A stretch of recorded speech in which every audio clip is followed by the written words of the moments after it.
혼자서는 절대 성공할 수 없는 이유 마스터마인드의 원리.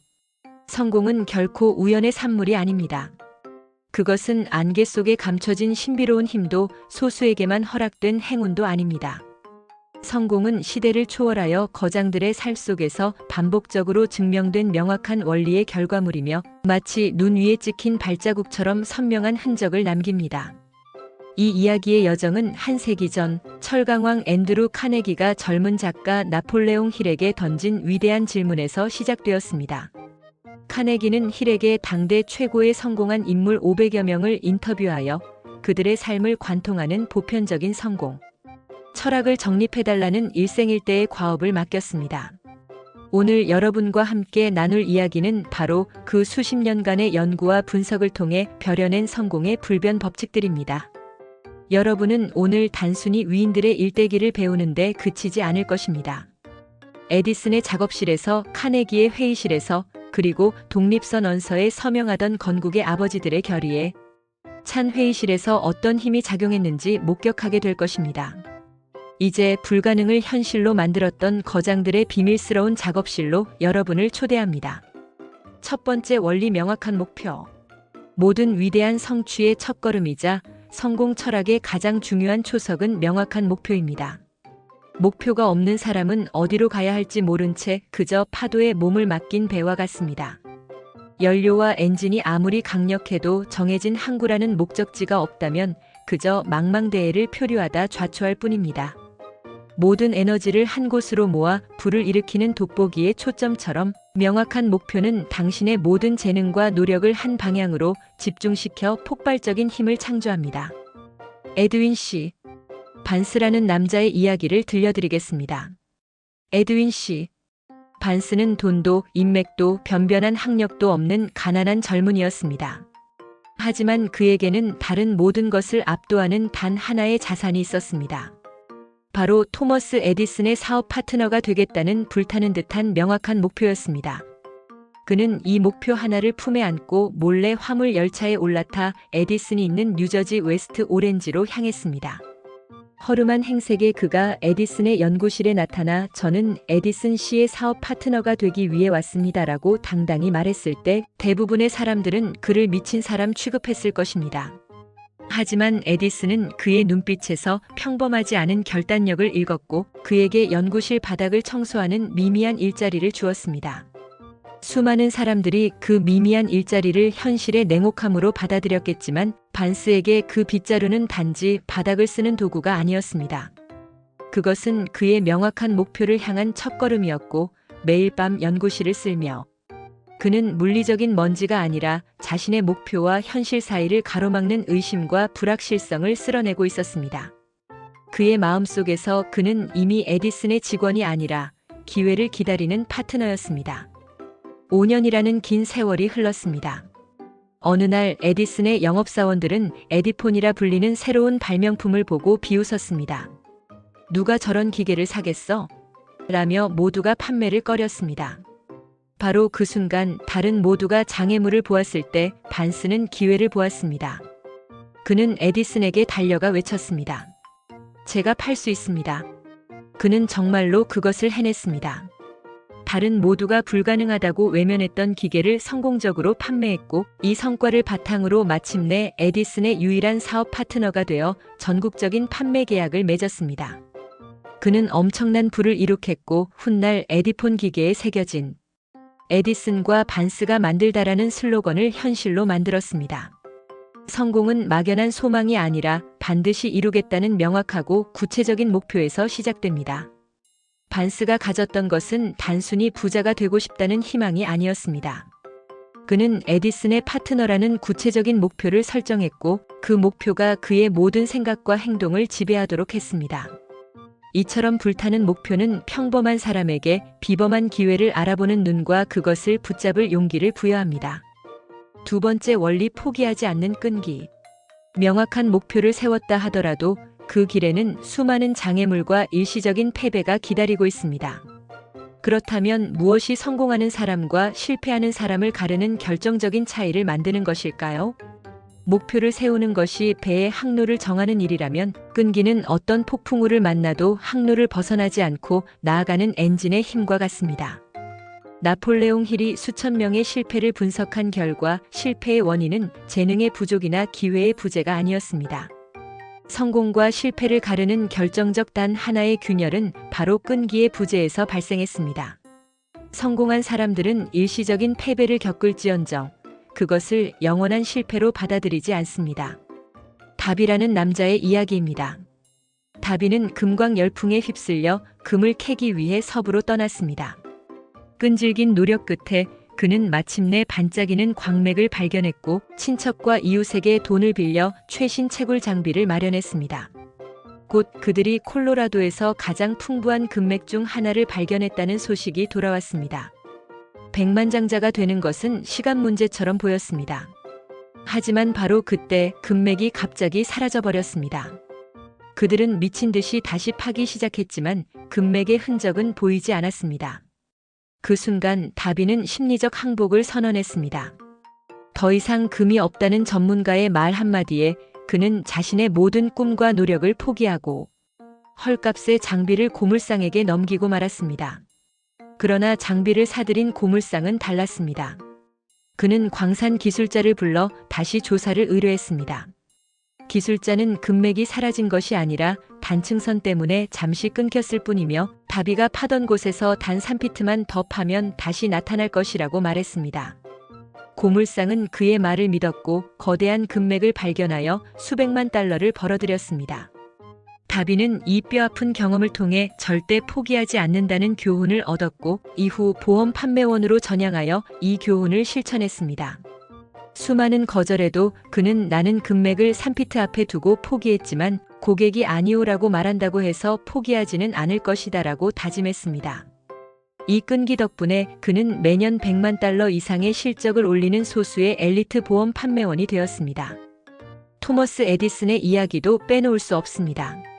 토머스 에디슨이 백열전구를 발명하기까지 겪었던 1만 번이 넘는 실험은 실패가 아니라 그의 독특한 끈기에 대한 증언이었습니다. 보통 사람이라면 진작에 포기했을 상황이었지만 에디슨에게 실패라는 단어는 다른 의미를 가졌습니다. 그에게 1만 번의 좌절은 목표 달성이 불가능하다는 증거가 아니었습니다. 오히려 그것은 정답이 아닌 길을 하나씩 지워나가며 성공으로 가는 길을 좁혀주는 의도된 정제 과정이었습니다. 그는 실패를 통해 배우고 이해를 다듬는 행위를 멈추지 않았습니다. 에디슨은 이렇게 말했습니다. 나는 실패한 것이 아니다. 단지 전구가 빛을 내지 않는 1만 가지 방법을 발견했을 뿐이다. 이러한 관점의 전환은 실패를 겪을 때마다 그를 좌절시키는 대신 오히려 목표에 한 걸음 더 다가서고 있다는 확신을 주었습니다. 그에게 모든 실패는 성공의 연금술에 필요한 필수 재료였고 그렇기에 그는 지치지 않고 다음 시도를 계속할 수 있었습니다. 일시적인 패배와 영원한 실패의 유일한 차이는 포기에 있습니다. 다비의 이야기는 성공이 바로 코앞에 있을 때 포기하는 것이 얼마나 치명적인지를 보여주며 에디슨의 이야기는 실패가 끝이 아니라 과정임을 증명합니다.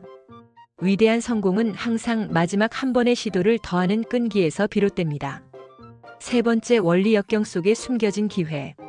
끈기가 승리를 보장한다면 왜 수많은 끈기 있는 노력들이 좌절되는가? 그 이유는 끈기만으로는 외부에서 들이닥치는 인생의 폭풍우, 즉 역경을 이겨낼 수 없기 때문입니다. 진정한 거장들은 이 역경을 장애물이 아니라 그 안에 숨겨진 더 큰 이익의 씨앗으로 바라보는 연금술을 알고 있었습니다. 모든 역경 속에는 그와 동등한 혹은 더 큰 이익의 씨앗이 숨어 있다. 나폴레옹 힐의 이 말은 성공 철학의 정수를 담고 있습니다. 대부분의 사람들이 역경 앞에서 좌절하고 주저앉을 때 성공하는 사람들은 그 안에서 기회를 찾습니다. 그들은 자신에게 일어난 일을 바꿀 수는 없지만 그 일에 어떻게 반응할지는 온전히 선택할 수 있다는 사실을 압니다. 이 태도의 선택이야말로 위기를 기회로 바꾸는 연금술의 비밀입니다. 빅터 프랭클의 이야기를 들려드리겠습니다. 빅터 프랭클은 제2차 세계대전 당시 나치 강제 수용소에 수감된 유대인 심리학자였습니다. 그는 가족, 재산, 직업, 심지어 이름까지 모든 것을 빼앗기고 인간 이하의 취급을 받으며 하루하루를 죽음의 공포 속에서 보내야 했습니다. 외부의 모든 조건이 그의 삶을 완벽히 통제하는 듯 보였습니다. 하지만 그 극한의 고통 속에서 프랭클은 나치 간수들조차 빼앗을 수 없는 단 한 가지 내면의 왕국을 발견했습니다. 그것은 바로 어떤 상황에서든 자신의 태도를 선택할 자유였습니다. 간수들은 그의 몸을 구속하고 고문할 수는 있었지만 그 상황을 절망으로 받아들일지 아니면 의미를 찾는 기회로 삼을지에 대한 그의 내면의 선택까지는 결코 통제할 수 없었습니다.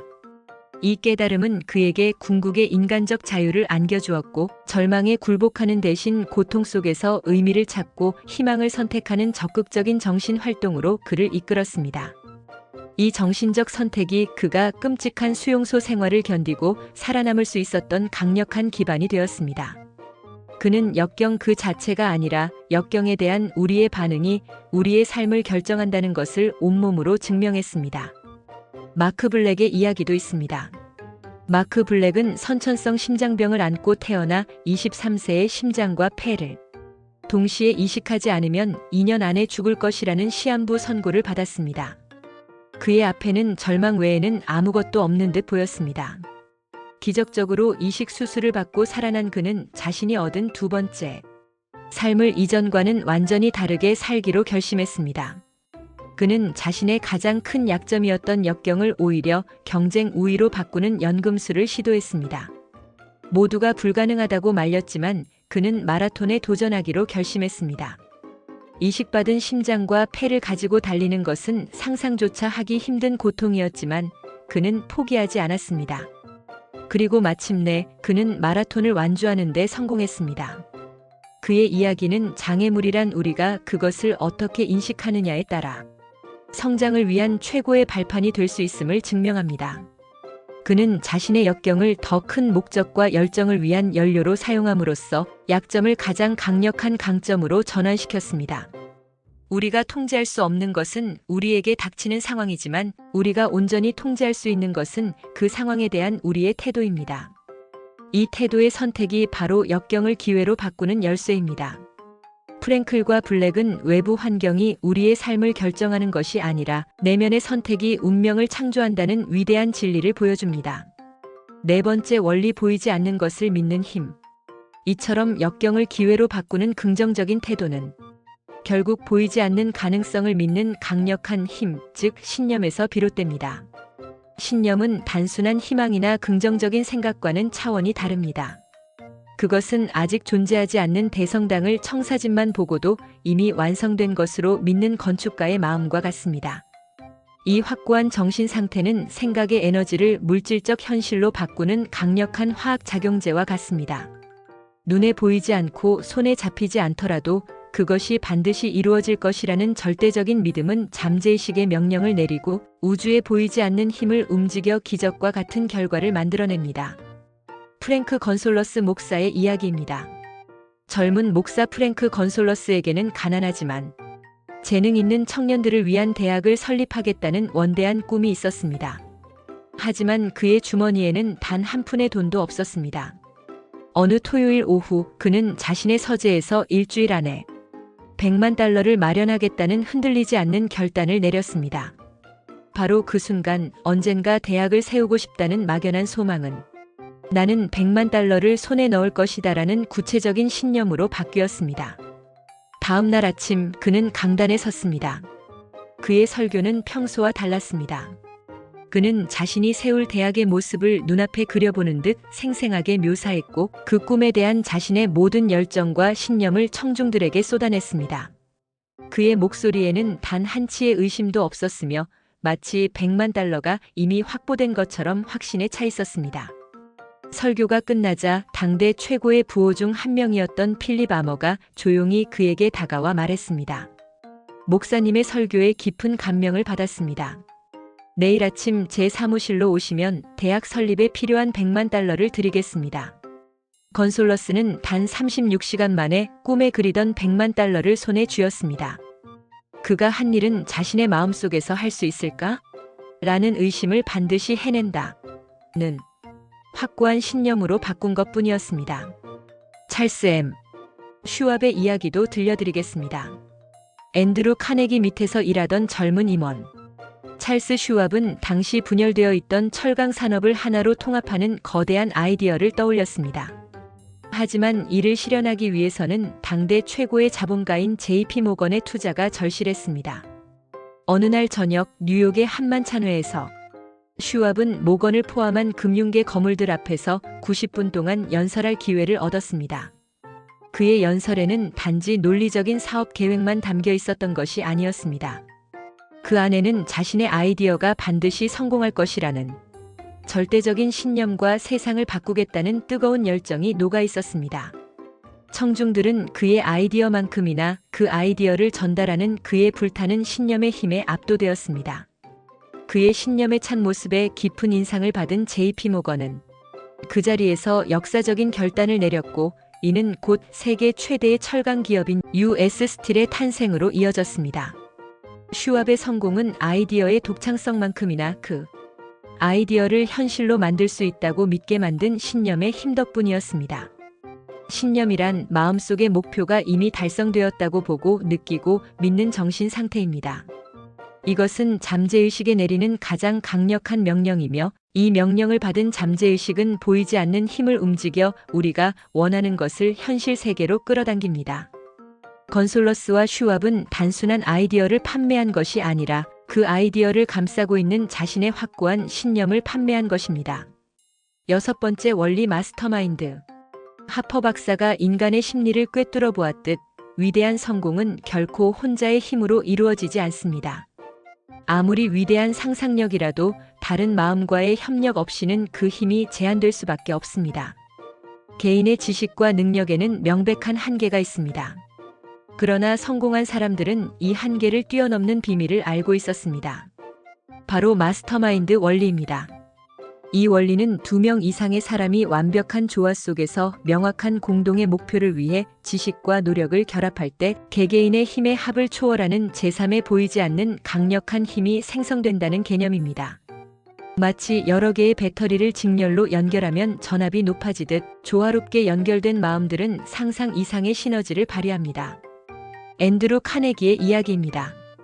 앤드루 카네기는 자신의 막대한 부가 결코 혼자만의 힘으로 이룬 것이 아니라고 공공연히 밝혔습니다. 그의 성공 비결은 약 20명의 핵심 임원으로 구성된 마스터마인드 그룹에 있었습니다. 이 그룹의 구성원들은 제강, 화학, 재무, 영업 등 각기 다른 분야의 전문가들이었습니다. 그들의 지식과 재능은 모두 달랐지만 최고의 철강을 만든다는 단 하나의 명확한 목표 아래 완벽한 조화를 이루었습니다. 카네기 자신의 역할은 이들 전문가라는 교향악단의 지휘자가 되어 조화를 유지하고 그들의 힘이 하나의 위대한 교향곡을 연주하도록 이끄는 것이었습니다. 그는 이 마스터마인드 그룹을 통해 한 개인이 이룰 수 있는 성취의 범위를 훌쩍 뛰어넘어 철강 산업의 제왕이 될 수 있었습니다. 역사상 가장 강력하고 의미 있는 마스터마인드 중 하나는 미국 독립선언서에 서명한 56명의 인물들이었습니다. 그들이 처음 모였을 때 그들에게는 강력한 군대도 충분한 자금도 없었고 상대는 당시 세계 최강 대국인 대영 제국이었습니다. 상식적으로 승산이 없는 싸움이었습니다. 하지만 그들에게는 그 어떤 군사력보다 강력한 무기가 있었습니다. 바로 자유라는 명확하고 불타는 공동의 목표 아래 하나로 뭉친 마음이었습니다. 그들은 자신들의 목숨과 재산을 걸고 자유라는 대의를 위해 완벽한 조화 속에서 협력하기로 맹세했습니다. 이 56명의 정신적 결합은 보이지 않는 거대한 에너지장이 되어 식민지 전체에 퍼져나갔고 마침내 세계 최강의 군대를 상대로 불가능해 보였던 승리를 이끌어낸 힘의 원천이 되었습니다. 개인의 힘에는 한계가 있지만 조화로운 협력을 통해 마음이 결합될 때 그 힘은 단순히 합쳐지는 것을 넘어 기하급수적으로 증폭됩니다. 이것이 바로 평범한 개인들이 모여 비범한 성취를 이루는 비밀입니다. 진정한 리더십은 개인이 모든 것을 아는 것이 아니라 각기 다른 재능을 가진 사람들을 하나의 목표 아래 조화롭게 묶어내는 능력에서 나옵니다. 마무리. 이제 우리는 성공의 비밀을 여는 여러 개의 열쇠를 손에 쥐었습니다. 우리가 함께 살펴본 거장들의 이야기는 그들만이 가질 수 있었던 특별한 신화가 아닙니다. 에디슨도 카네기도 포드도 처음에는 우리와 같은 평범한 사람들이었습니다.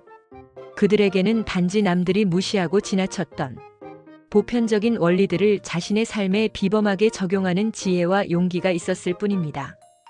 여기 우리가 발견한 성공의 법칙들이 있습니다. 명확한 목표, 당신이 어디로 가고 있는지 알려주는 나침반. 포기하지 않는 끈기, 어떤 폭풍우도 이겨내게 하는 엔진. 역경을 기회로 바꾸는 태도, 암초를 디딤돌로 바꾸는 연금술. 보이지 않는 것을 믿는 신념, 목적지에 이미 도달했음을 선언하는 확신. 상상력이라는 작업실, 새로운 항로를 그려내는 창의력. 마스터마인드의 협력, 당신의 작은 배를 항공모함으로 만들어주는 동맹. 이 원리들은 특정 시대나 인물에게만 국한된 것이 아닙니다. 이것은 누구나 배우고 훈련하고 실천할 수 있는 우주적인 성공의 법칙입니다. 이제 당신의 차례입니다. 당신의 삶이라는 무대 위에 이 원리들을 펼쳐 보일 시간입니다. 당신의 마음속에 불타는 목표를 세우고 끈기 있게 나아가며 어떤 역경도 성장의 기회로 삼으십시오. 당신의 꿈이 이미 이루어졌음을 굳게 믿고 상상력을 발휘해 구체적인 계획을 세우십시오. 그리고 당신의 비전에 공감하는 사람들과 힘을 합치십시오. 거장들의 이야기는 여기서 끝났지만 당신의 성공 스토리는 바로 지금 이 순간부터 시작됩니다.